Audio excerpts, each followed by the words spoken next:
America! See, CDJ, you know the bit. So today I'm going to be reviewing Zero Dark 30. Now, I've known about this movie for a while, and it's not one of the movies that I was most excited for. But I did really want to see it, for obvious reasons. They're hunting Osama. So I did walk into this movie with high expectations, pretty much because of Kathryn Bigelow and The Hurt Locker. I will say that I'm not a huge fan of The Hurt Locker. I did really enjoy it, but it's not, like, I don't think it was worthy of Best Picture for Oscar, and I think everybody pretty much thinks that. So I walked into Zero Dark 30 with high hopes, and it is pretty much exactly how I thought it was going to be. A dialogue-driven manhunt, and that's exactly what it was. I didn't expect a lot of action. I didn't really expect a lot of tension. There were some tense parts, but Zero Dark 30 is pretty much what I thought it was going to be, and not in the bad way, but the movie doesn't really stand out in my mind as, oh man, this is the greatest movie ever. We got to nominate it for Best Picture. I don't know. I think it was just because of Kathryn Bigelow that it was nominated for Best Picture. So if you don't know what it's about, it is about the hunt for Osama bin Laden. And this takes place over the course of 10 years. So the whole movie is 10 years long.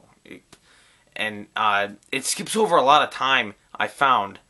And then, sometimes it'd tell you. So right at the beginning, all that it shows is the whole screen is black. And it's just calls that people were taking during the 9/11 attacks. And then it says 2 years later, and then it picks up from there. Now, as I said, this movie is pretty much dialogue-driven. There's no point in which there's a lot of, there's a huge shootout where you're like, whoa, man, oh, this is cool. There are, some explosions and tense parts I found, but it really didn't go over the top from what I expected. The way The Hurt Locker was, if you know about Kathryn Bigelow, I guess that's her style, and that is pretty much how this movie is. Exact same style, almost exactly the same style. You could watch The Hurt Locker and then watch the trailer for Zero Dark 30, and you go, oh yeah, well, that's the same director. I couldn't help but feel that there was one underlying message that this movie sprawled throughout it. America! And that's what The Hurt Locker was, too. It just felt like there should have been some guy going throughout the movie saying America. But as I've said, the way the movie was pretty standard. Didn't really exceed any of my expectations.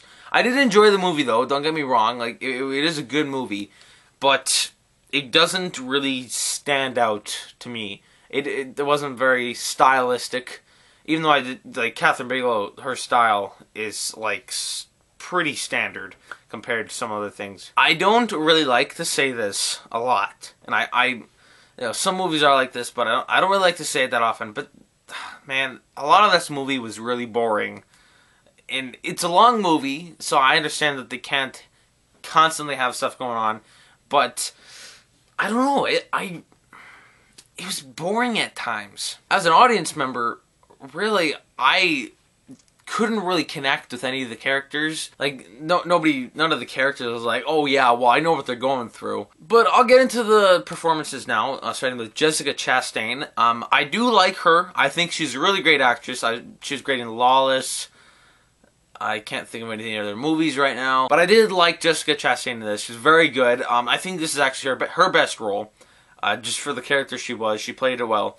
And yeah, that's really the only actor that I can think of that stood out. Everybody else is pretty generic. I don't agree with all the Oscar buzz that this movie is getting.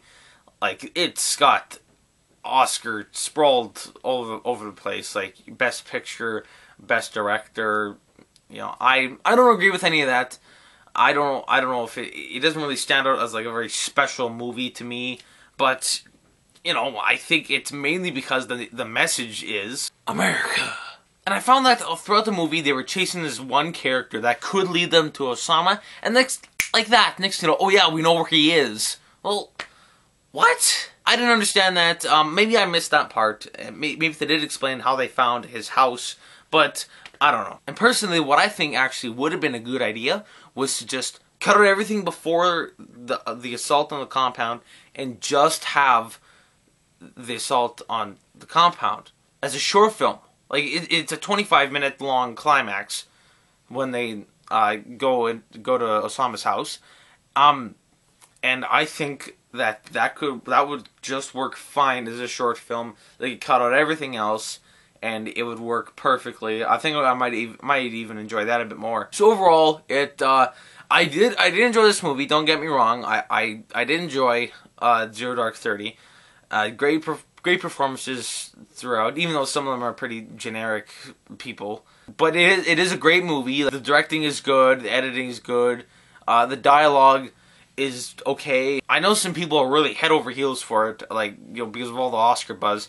I'm not. I did enjoy it, but I'm not one of those people who thinks that it is just a amazing movie that needs to be watched by every human being on the planet. I don't agree with that. It's not for everybody. As I've said, I did enjoy it, but it wasn't very special. Now, out of 10, I'm going to give this one a 7.5.